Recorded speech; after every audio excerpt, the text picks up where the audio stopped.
iba a hablar, pero no quiero desmentir acá al cura que celebró la misa.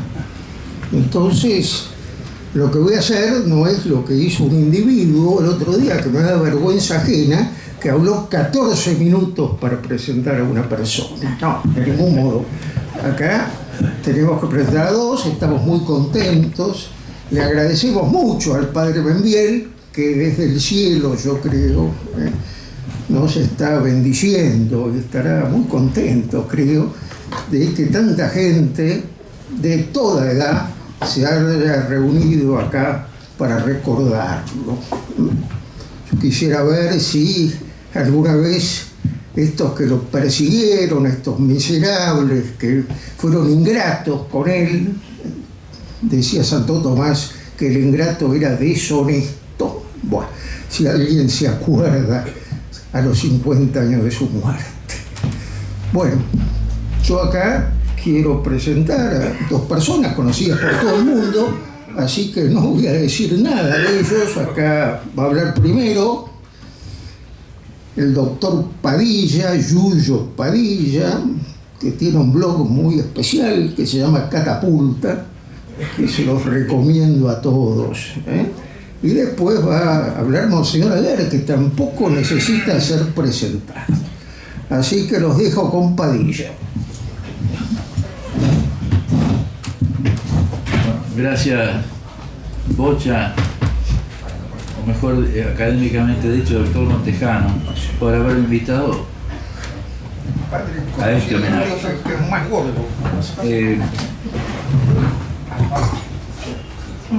En el entierro del padre Julio hablaron tres personas: Bubi Sacheri, Juan Poibó, inolvidable, y Ángel Taquera, un feligrés de Versalles. Bubi lo recordó como filósofo, Juan como ejemplo de amor al pueblo humilde, real, no proclamado, nada de pobrito. Y don Ángel Taquera dijo: la parroquia de Versalles conoció mucho al sacerdote para toda la eternidad. El sacerdote tan humilde que había dejado atrás su apellido para llamarse solamente Padre Julio. Al Padre Julio lo recordaron como sacerdote Monseñor Derisi, su compañero de seminario, Monseñor Bufano, a quien el padre le inculcó la vocación, y hasta el propio doctor Mariano Rondona, de feliz o infeliz memoria, no sé, que lo recordó como un gran sacerdote, cosa que me asombró en esa vieja audición de tiempo nuevo, no acuerdo. Otras personalidades no lo recordaron tan bien. Hay una personalidad importante en la iglesia que dijo que el párroco de Versalles enviaba a los chicos de la Acción Católica a quemar las carpas de los predicadores evangélicos. No es cierto. Es otra macana más de esta altísima personalidad. Un argentino que vive en Roma. El padre incitó a demoler las carpas evangélicas, pero fue en persona. Se aplicó al blasfemo una trompada fenomenal que lo dejó fuera de combate. Como hoy está prohibido hacer proselitismo, a lo mejor el padre se equivocó de tiempo, pero fue una trompada proselitista, sin ninguna duda. Con éxito, porque fue un solo golpe y el knockout. Así que, gracias a ese vigor, que era un vigor sacerdotal, no solamente físico, el padre era muy fuerte. No quiero ni pensar qué hubiese hecho el padre Julio si frente a la plaza de la iglesia de Versalles ponían una pachamama.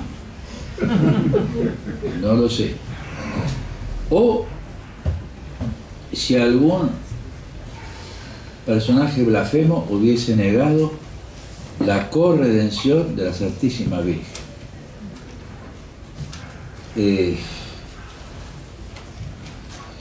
Y esto también pertenece, esta definición de que la Virgen María no es corredentora, pertenece también al mismo personaje que argentino que vive en Roma, hincha de San Lorenzo de Almagro. Yo quiero recordar al Padre Julio como sacerdote. Como sacerdote, el Padre Julio fue un hombre extraordinario, que no hay palabras para contar todo lo que él hizo. El Padre Julio fue un hombre de Dios. Y humanamente no se puede entender las cosas que hizo. Quiero contar lo que el Padre Julio nos dejaba como sacerdote. Nos dejó una inmensa devoción a la Virgen. 3 rosarios por día. 3. Y a nosotros que por ahí nos cuesta pelar el rosario para rezar 2 misterios. Por las madres argentinas pidió. Y después nos dejó el amor a la Iglesia.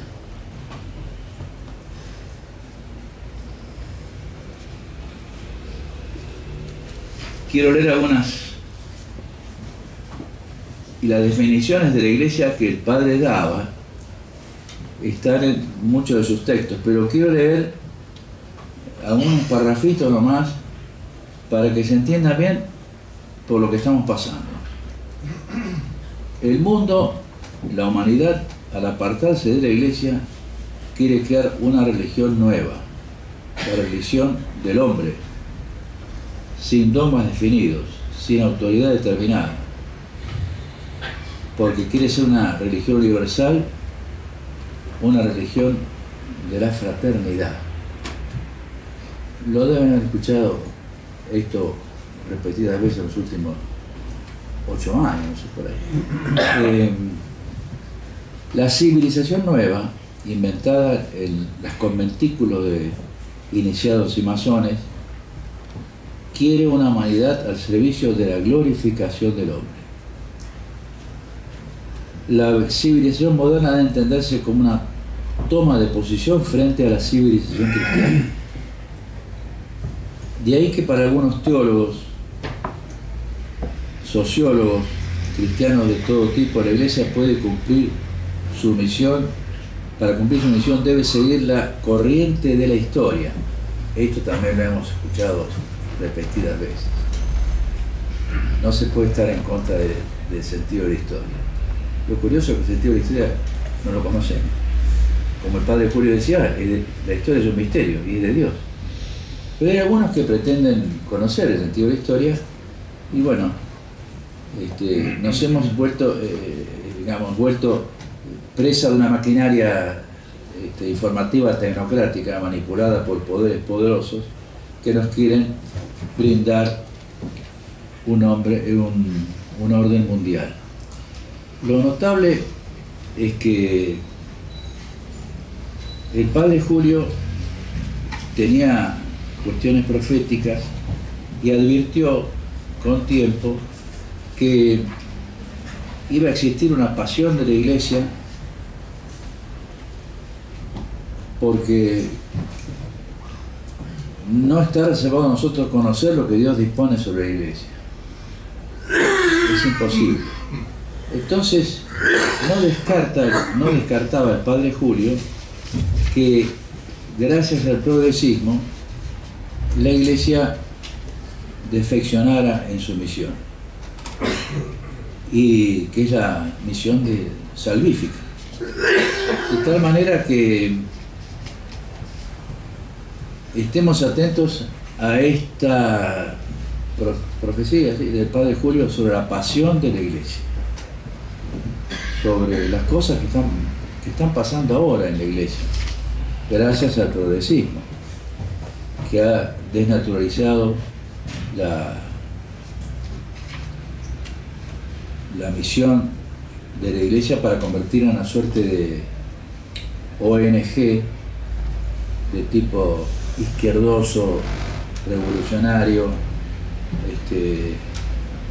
preocupada por el cambio climático, los pobres, no como el padre Julio se preocupaba, sino con fines demagógicos. El texto de la Pasión de la Iglesia es muy claro y dice cuáles sean los planes con respecto al curso de la Iglesia. Es un misterio insondable que solo Dios conoce. Pero así como Cristo conoció su divina pasión y muerte, así también la Iglesia puede conocer días oscuros de pasión. Es muy difícil determinar si los decretos del Concilio Vaticano II han de inaugurar una era de esplendor o un camino de oscuridad. Si la Iglesia no cuida con severidad su integridad interna de ritos y costumbres, y si para abrirse a los muchos aligera su patrimonio propio, puede que deje de escuchar las palabras severas del apóstol a Timoteo. Hoy es el día de San Antonio María de Ligorio, San Alfonso María de Ligorio, perdón, que es el día del abogado. En la epístola de la misa de hoy le dice San Pablo a Timoteo, desde la cárcel mamertina: sé buen soldado de Cristo. Sé buen soldado de Cristo. Entonces, yo creo que el padre Julio cumplió con creces esa misión. Y si estamos acá es porque el padre Julio nos inculcó eso. No hay otra explicación. En la parte sacerdotal nos quedó también por mencionar ese cuidado personal que tenía de las almas. El padre Julio, cuando uno le plantea un problema de orden espiritual o doctrinal, dedicaba su tiempo a resolver. Dos detalles, aparte de los 3 rosarios por día. El del medio era después del almuerzo y a veces el padre se quedaba dormido. Y el padre Sánchez Belenda me dijo una vez: déjalo porque esos rosarios los completa Dios.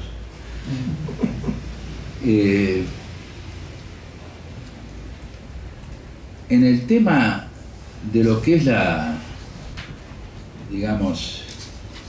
su papel de maestro, el padre Julio cumplió con creces lo que dice en el primer artículo de la Suma contra Gentiles Santo Tomás: lo propio del sabio es ordenar y nunca pronunciar palabras inicuas. Bueno, el padre Julio, ¿cómo ordenaba nuestras inteligencias? Ya éramos muchachos. Con el tomismo. El tomismo es un factor de orden de las inteligencias. Enseña a distinguir, primero a apreciar la grandeza de la realidad con humildad, que es una virtud sin la cual parece que no hay otras. Es la primera, quizá. Y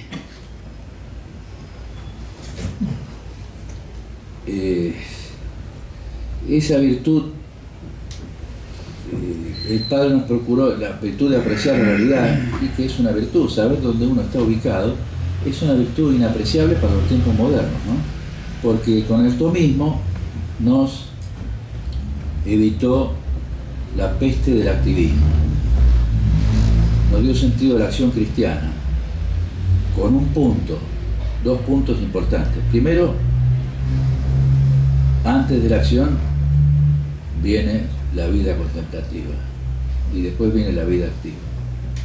es un tema que no está, digamos, del todo claro en las inteligencias de hoy, que están muy, digamos, alteradas por la maquinaria del poder mundial, pero siempre el padre Julio nos enseñaba a invocar a la Virgen antes de tomar decisiones importantes. Incluso un detalle más es que el padre Julio tenía un detalle, digamos, un prurito importante. Las almas deben comulgar en cuanto sepan lo que van a recibir. Bueno, nuestro hijo Diego hizo la primera comunión con estas indicaciones, aunque el padre Julio no le satisfacía las comuniones colectivas. Él decía, es importante que las almas reciban y distingan lo que van a recibir, porque es una gracia que les puede venir, inundar de... Si un chiquito no puede comulgar y se muere, ¿a dónde va? Entonces, que comulguen en cuanto sepa lo que va a recibir. Y esto es un dato más de ese cuidado personal que él tenía de las almas. Y con esto mismo nos enseñaba también a dividir los campos, no mezclar la teología con la política, no mezclar la teología con el activismo. Sin embargo, nunca él negó la posibilidad de la acción política. No, nosotros fuimos nacionalistas católicos, sobre todo gracias a él, pero él primero nos tenía formado, o nos aspiraba a formar como soldados de Cristo Rey. Entonces, cuando uno habla con una persona de un tema político y la persona, el interlocutor, esto lo hablamos muchas veces con alguien que extrañamos, con Aníbal D'Angelo. Cuidado que si vos le planteas a un tipo lo que pasó hoy en el mercado de cambios o en la vida política, lo remitís al Apocalipsis, ya te sale la proclama apocalíptica, estamos listos, no entendemos nada, estamos confundiendo los planos. El padre Julio, además, como sabio, tenía otra virtud: rectificarse. Se rectificó de su primer libro sobre la economía en su segundo libro, que era Conceptos Fundamentales de la Economía, gracias a la influencia de alguien que aquí lo conoció bien, al ingeniero García Olano, el doctor Videla. Y después rectificó también su posición de Morraz en su primera apreciación sobre Morraz, en su segunda edición, que el doctor Rodrigo Varela no leyó o no tenía ganas de leer, pero atrasado de noticias como siempre, o obnubilado por el maritanismo, volvió a cometer el error chapucero. Bien, ¿qué nos dejó el padre Julio desde el punto de vista intelectual? Para la lucha, para el combate. Primero, la gran tesis, la gran posición de él en distinguir para Bobby Saqueri el mayor aporte que el padre Julio había hecho apenas jovencito, en el año 30, distinguir las 4 formalidades del hombre: la formalidad sobrenatural o divina, la formalidad natural, humana, la formalidad animal o sensitiva y la realidad ocosa, la formalidad de realidad ocosa. Esto se refiere a la función económica como cosa de ejecución, la fundación, la dimensión, digamos, económica de dirección que le correspondía a la burguesía. La primera le correspondía al proletariado, llamémoslo así en términos generales, al obrero. Y después estaba la finalidad la formalidad de hombre, que es la función política. la aristocracia, que no sé si en algún parte del mundo hay algo todavía de aristocracia, no lo sé. Aquí seguramente no. Y después la formalidad sobrenatural, que era la función religiosa, la misión del sacerdote en la sociedad.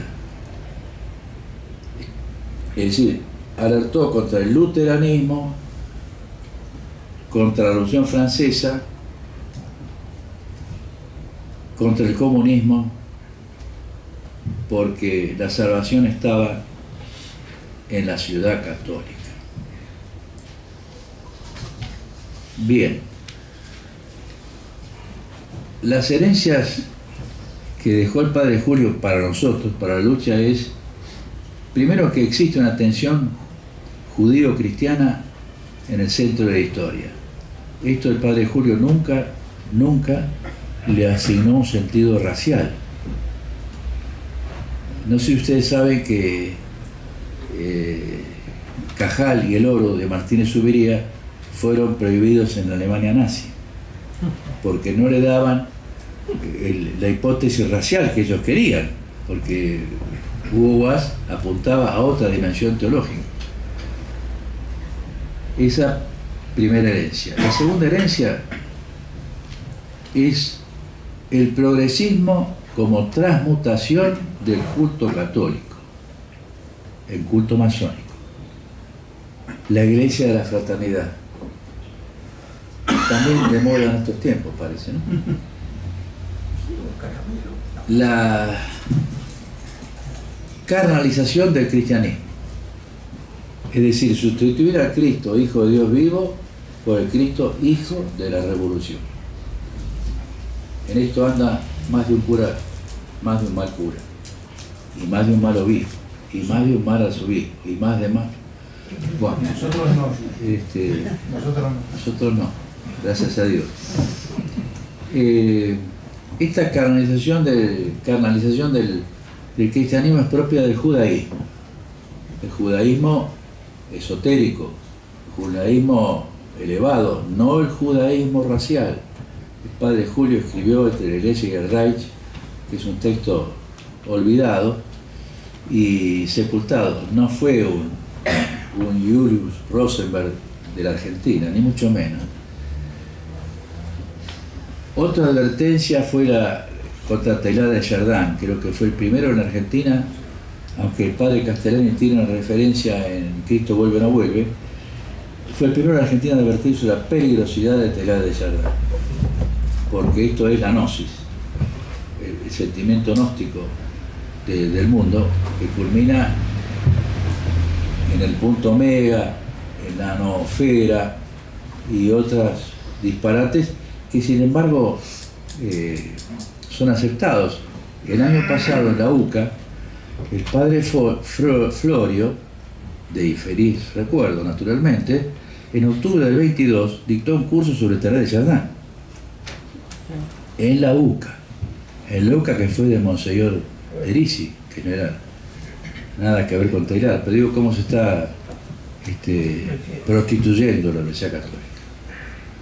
Advirtió también contra el cristianismo gnóstico de Rahner, porque era el cristianismo del cristiano anónimo, es decir, cualquiera puede ser cristiano, en último término. Y después la advertencia contra el comunismo, que ya la formuló en su primer número de la revista Diálogo, de la aceptación del comunismo en el sentido de la historia, porque no dejó de enseñar nunca que el comunismo es una praxis revolucionaria. Hoy se puede ver en cualquier sitio católico de buena línea, tenemos la pastoral transformada en praxis, que ha sido, que conduce a la perdición de muchos buenos sacerdotes que, movidos por el amor al pobre, el amor a los humildes, declamado, no real como el que tenía el padre Julio, siempre con las moneditas para el pobre de turno, diario. Y con este comunismo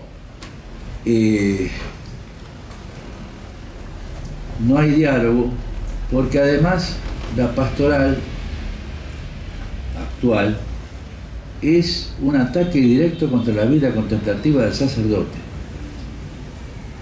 Y sin vida contemplativa no hay buenos sacerdotes, es imposible. Y después la última cuestión es la advertencia contra la manipulación de un concepto que es el pueblo de Dios. El padre Julio defendió a ultranza la necesidad del sacerdocio ministerial y la jerarquía de la Iglesia. Yo dije al principio, y con esto termino, que la primera epístola, la epístola de Timoteo, que se leyó en la misa de San Alfonso María, decía: buen soldado de Cristo. Nosotros podemos decir con plena seguridad que el padre Julio anunció, estoy parafraseando, ¿no?, en que iba a venir el tiempo, utilizando el texto de Timoteo, de la segunda, que los hombres no podían llegar a sufrir a sana doctrina, y van a buscar doctores a su gusto para escuchar las fábulas. Y le insta a Timoteo a pelear el buen combate para terminar bien la carrera. Y yo creo que el padre Julio terminó con creces su carrera. Muchas gracias.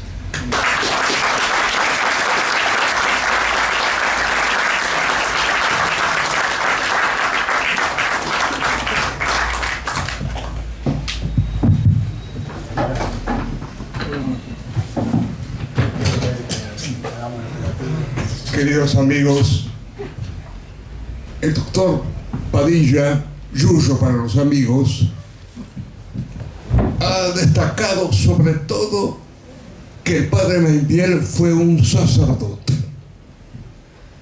Fue sacerdote católico. Yo quiero comenzar esta exposición refiriéndome a cómo ejerció él en su juventud, desde entonces, el ministerio sacerdotal. Pienso en Versalles. En Versalles, donde había una capillita nomás, el padre hizo una iglesia, construyó una iglesia que el cardenal Copelo, cuando la bendijo, dijo: pero ¿cómo? Esto era una parroquia, pero es una catedral.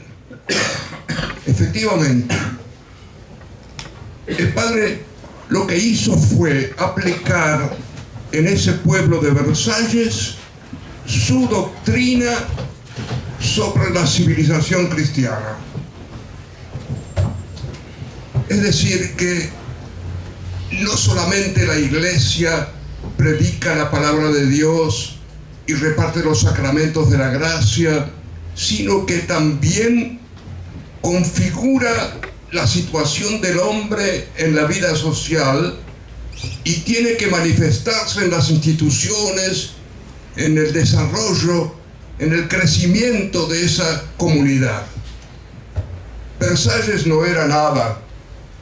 El padre Julio hizo que Versalles fuera un centro católico importante, con su obra propiamente parroquial, con las instituciones que creó, entre ellos los Scouts católicos y el Ateneo Popular de Versalles, un club.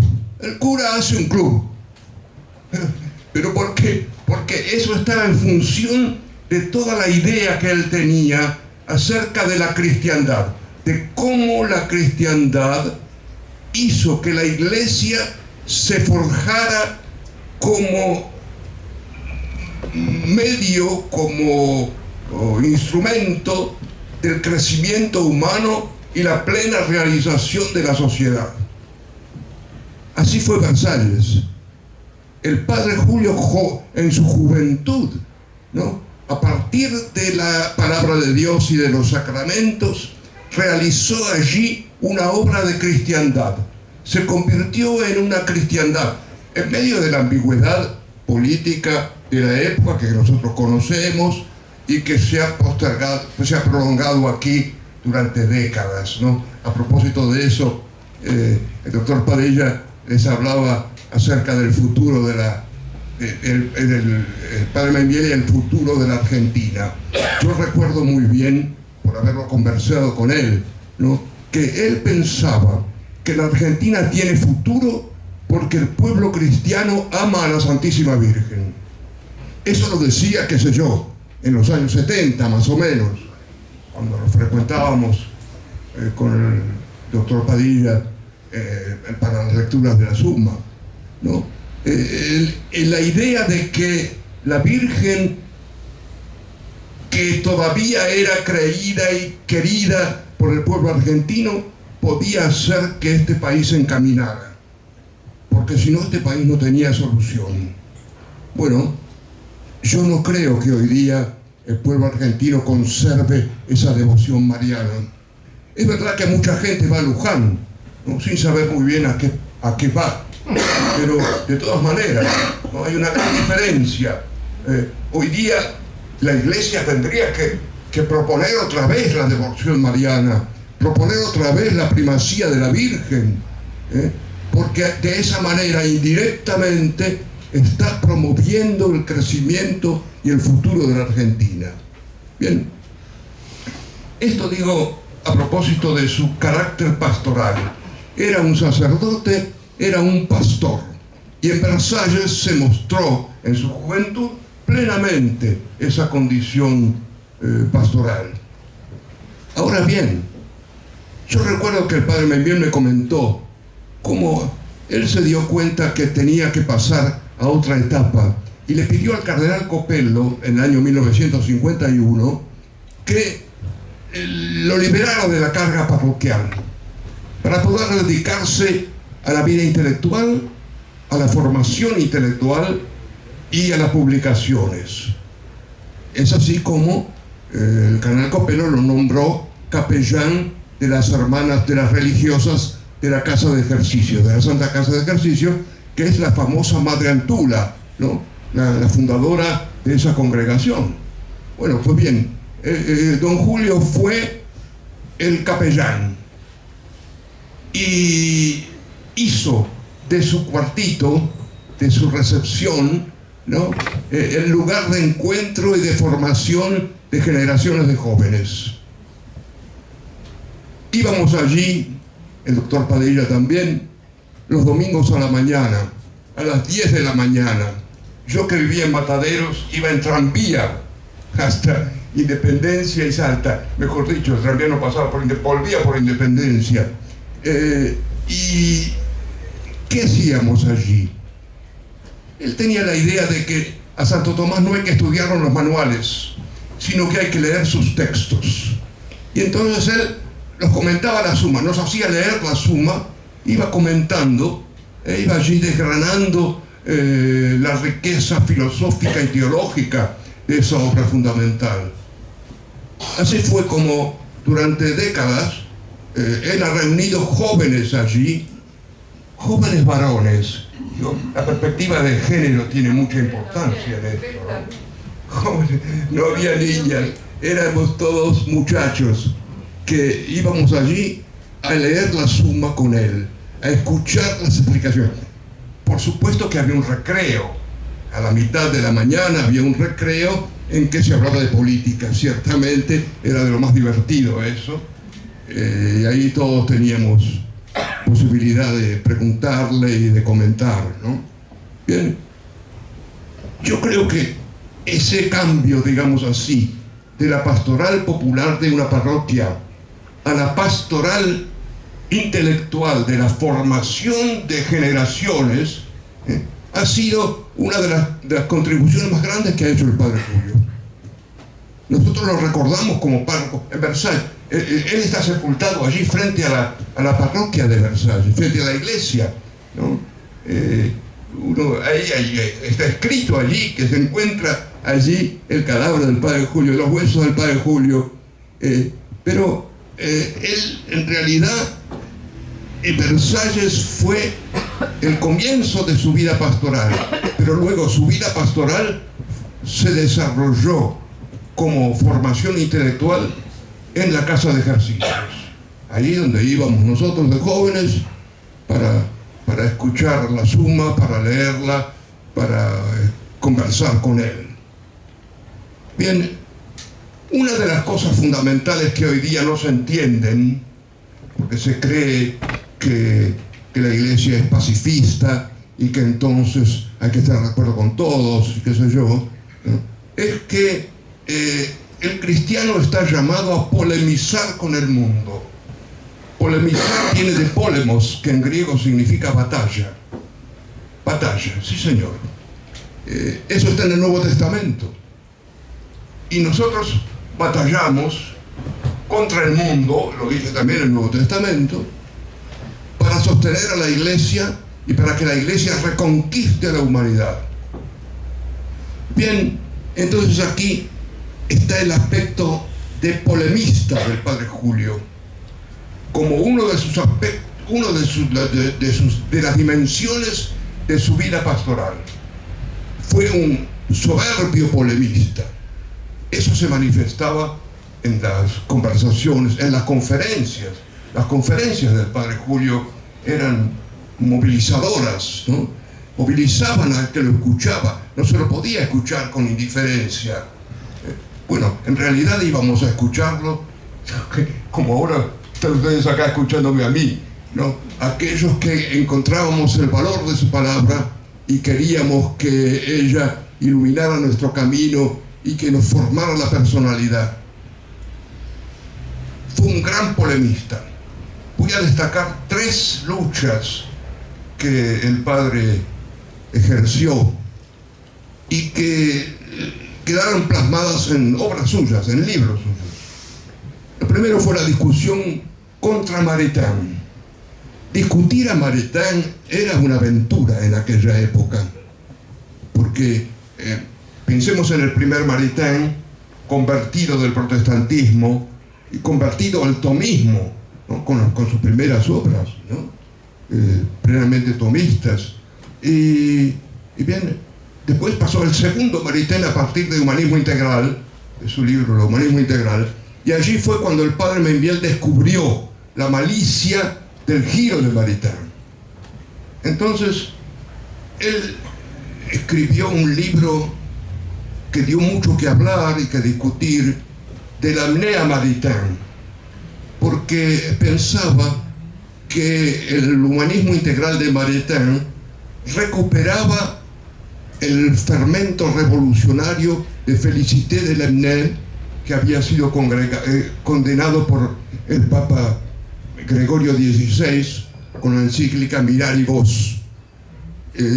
Veía en Maritain y en el humanismo integral de Maritain, ¿no?, recuperado el fermento revolucionario de Lamennais. Discutió sobre esto con un gran teólogo de aquella época, el dominico Reginald Garrigou-Lagrange, ¿no? Y no estaban de acuerdo en esto. Bien insistía en que las raíces de Maritain están en Lamennais. En cambio, Garrigou decía que no, que seguía el liberalismo católico de Montalembert, ¿no? Son polémicas francesas, por otra parte, ¿no? Eso es interesante porque el padre estaba metido en esos problemas. Bien, entonces la primera polémica que quiero destacar es su reacción contra Maritain. Ahora no tenemos idea nosotros del influjo que pudo tener Maritain en la Iglesia, encaminándola al progresismo. A propósito, por ejemplo, ¿en qué medida la obra de Maritain aparece reflejada en los documentos del Vaticano II? Eso sería interesante de estudiarlo, ¿no? Lo que pasa es que después nosotros, por lo general, nos referimos al posconcilio y a la deformación del concilio, donde efectivamente aquel fermento revolucionario de Lamennais llevado a Maritain se impuso en la Iglesia. El progresismo sale de allí. La segunda polémica que me parece importante destacar es su discusión sobre Rahner. Karl Rahner fue un gran teólogo especulativo, pero tenía esta dificultad, que su visión intelectual era en el fondo gnóstica, es decir, miraba y veía y se dirigía hacia una transformación del hombre y de la sociedad, en el sentido que era heterogéneo respecto de las raíces, y sobre todo de la raíz cristiana. El padre escribió varios artículos sobre Rahner. No acabó de hacer un libro con ellos, pero creo que ahí están los materiales como para reunirlos, ¿no?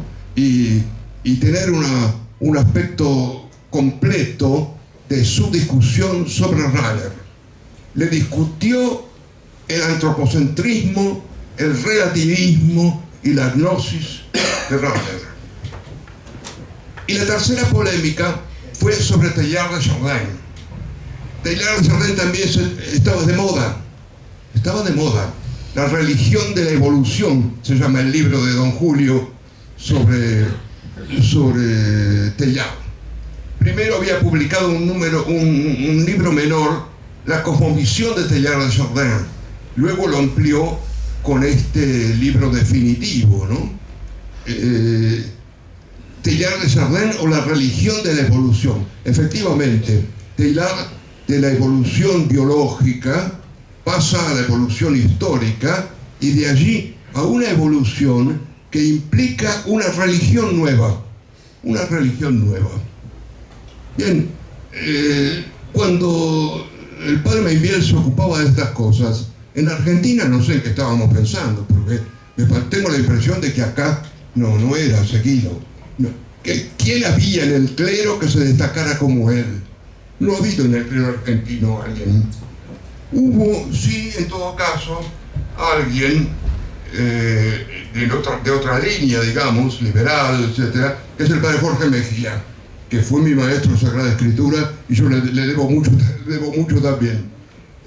Pero salvo Mejía con su revista Criterio, que era el viejo criterio transformado en un criterio nuevo, un criterio progresista, ¿no? Y él y don Julio, nada más que entre ellos no polemizaron, ciertamente, pero la polémica con Rahner se continúa finalmente con la polémica con Teilhard, ¿no? La evolución de Teilhard de Chardin era una religión, una gnosis religiosa, ¿no? A partir de la evolución biológica. La evolución era tomada como una ciencia pura y como una ciencia que absolutamente da explicación de todo lo que existe. Bien, esta polémica del padre Maybiel sobre Teilhard en Argentina no tuvo demasiada influencia, porque, ya digo, acá nadie lo conocía a Teilhard de Chardin, o muy pocos, ¿no? Gente de círculos menores, pero en realidad don Julio nos hizo vivir a la Argentina al ritmo de los grandes dramas europeos. Entonces, eso es lo que nosotros hoy recordamos como un testimonio, como un patrimonio que el padre Maybiel nos ha dejado, ¿no? Yo digo, tengo una razón íntimamente personal para estar agradecido al padre Julio, porque siendo yo un adolescente, él prácticamente formó mi personalidad. Fue la base de mi formación como joven católico y luego como seminarista, como sacerdote. Siendo yo seminarista, lo visitaba frecuentemente, ¿no? Y conversamos así sobre las cosas que yo oía en el seminario y que discutíamos en el seminario. Bueno, él, en ese sentido, tuvo una intervención eclesial importante en el nacimiento primero del seminario de Rosario y luego del seminario de Paraná, como doctor. El primer intento fue en el seminario de Rosario, pero Monseñor Polatti, cediendo a las presiones del episcopado, lo cerró. Y entonces Monseñor Tortolo se ocupó de recuperar ese fondo, digamos así, y recreó el seminario. Monseñor Tortolo era arzobispo de Paraná y presidente de la conferencia episcopal. Y entonces allí el padre Membiel fue la luminosidad que guió el comienzo del seminario de Paraná, donde se formaba de acuerdo a los principios de la gran tradición católica. Bien, digo, este hecho de la polémica de Membiel, yo creo que es uno de los elementos positivos más importantes. Aquí el doctor Padilla ha hecho una referencia al tema judío. Don Julio había escrito un libro, El Judío, el libro de los años 30, pero luego lo recuperó escribiendo El Judío en el Misterio de la Historia. Es un libro de 1959, si no recuerdo mal, ¿no? El Judío en el Misterio de la Historia. Y ahí estaba la cosa, el papel que el judaísmo ha ejercido y ejerce en el desarrollo de la cultura humana, ¿no? El judío en el misterio de la historia implica una concepción de la historia, una teología de la historia que él había esbozado en documentos anteriores y sobre todo en sus conferencias, pero que aquí, con la figura del judío en el misterio de la historia, acaba de configurarse plenamente. Bueno, pues bien, eso no tiene nada que ver con el antisemitismo. Una de las estupideces más grandes ha sido considerarlo un antisemita. El antisemita había escrito entre la Iglesia y el Reich contra la ideología nazi, y luego su visión del judaísmo ha sido una visión completamente teológica e histórico-teológica, ¿no? El libro final del padre Julio, yo creo que ha sido el libro sobre la derivación de todos esos errores, ¿no? ¿Cómo se llama? La judaización de los pueblos cristianos, ¿no? A través de esos últimos desarrollos del progresismo que se iba gestando antiguamente, ¿no? Y que adquirió un carácter gnóstico muy marcado, ¿no? La gnosis judeo-cristiana, ¿no? Que venía a reemplazar a la gran tradición católica.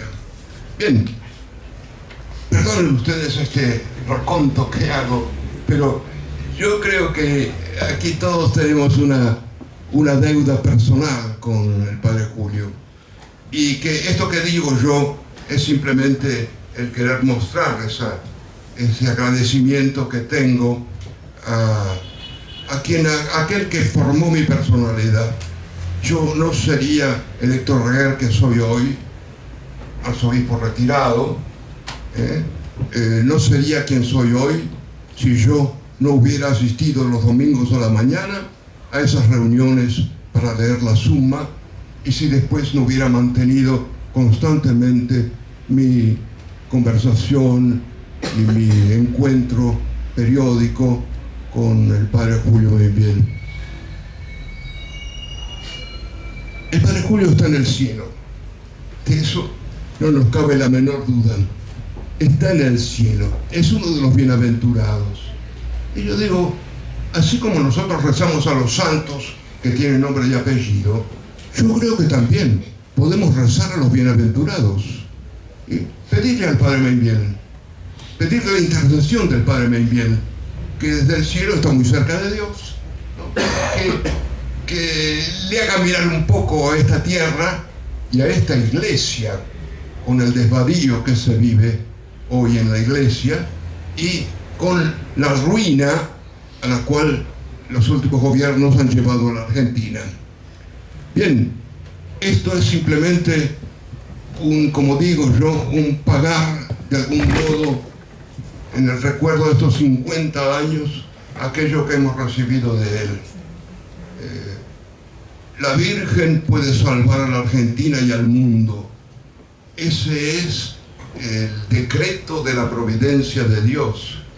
Pero acá en la Argentina tenemos que recuperar la devoción a la Virgen y eso depende en primer lugar de la iglesia institucional, pero depende también de los laicos católicos, que nosotros multipliquemos este amor a la Virgen y el rezo del rosario. El rezo del rosario, el Padre rezaba 3 rosarios todos los días. El rezo del rosario, que esa media horita que le podemos dedicar al rosario, ¿no?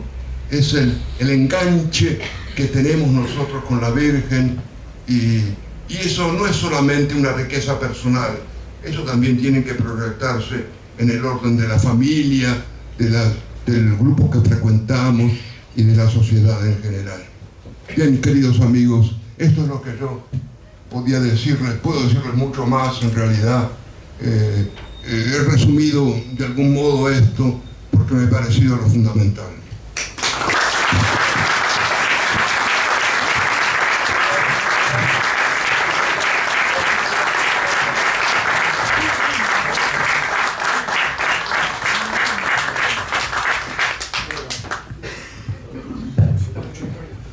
Bueno, no, 2 palabras nomás.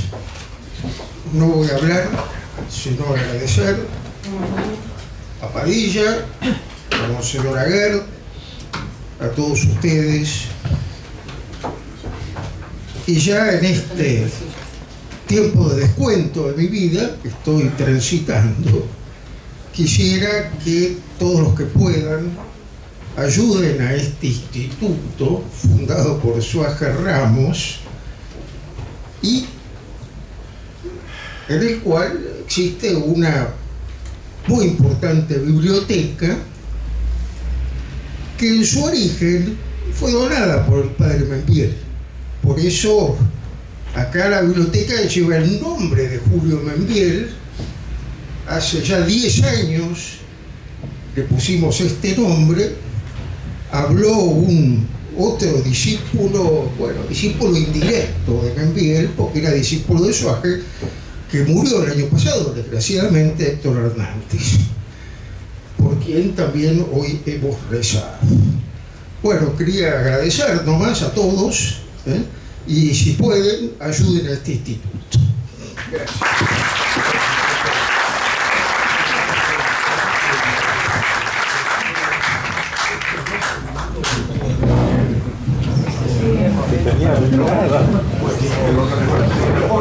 Vas a romper la máquina. Cuento lo que más. Cada vez por bocha, espera, romper, ella que usted la vida salvada. Ay, perdón, No, por favor.